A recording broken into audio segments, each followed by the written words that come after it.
शीलू बेटा, जल्दी से बाहर आओ, देखो तो कौन आया है। सुशीला अपनी बेटी शीलू को आवाज देते हुए बोली। कौन आया है मम्मी? शीलू भागती हुई बाहर आई।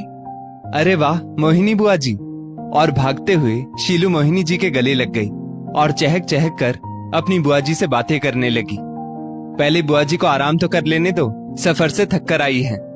नहीं मम्मी, पहले मुझे बुआ जी से खूब ढेर सारी बातें करनी है।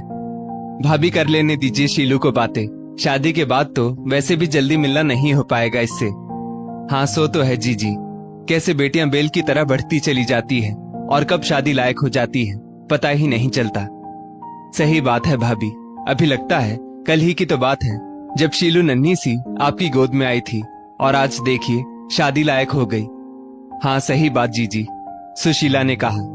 भाभी लेकिन रीना बहू किधर है, दिखाई नहीं पड़ रही? मोहिनी ने पूछा। रीना अंदर रसोई में है, चलिए मैं उससे वहीं मिल लेती हूँ। और जैसे ही रीना ने बुआ जी को देखा, झट से उनके चरण स्पर्श करके बोली, आप कब आई बुआ जी? बस अभी थोड़ी देर पहले, मैंने तुझको नहीं देखा तो इधर चली आई। अपनी बुआ जी को कुछ चाय वाय पिलाओगी या नहीं? मोहिनी बोली। बस अभी तुरंत बुआ जी। और मोहिनी फिर से सुशीला के पास आकर बैठ गई। बड़ी प्यारी बहू है रीना, शादी में ही रहना हुआ था इसके साथ, उसके बाद तो अब मिल रही हो।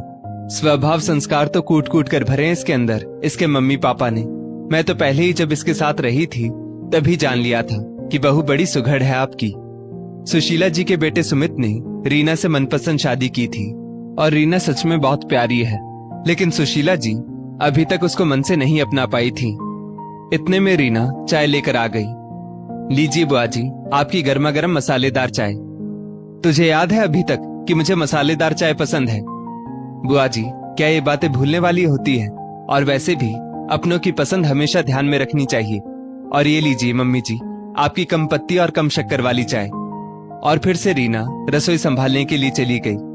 सुशीला की बेटी शीलू की शादी में सिर्फ 15 दिन ही बचे थे और मोहिनी को उसकी भाभी सुशीला ने पहले से ही बुलवा लिया था सारी तैयारियां करवाने के लिए। मोहिनी के आने से शादी वाले घर में रौनक और भी बढ़ गई। अरे शीलू, तू सारा सामान कहाँ रख देती है? मुझे पता ही नहीं रहता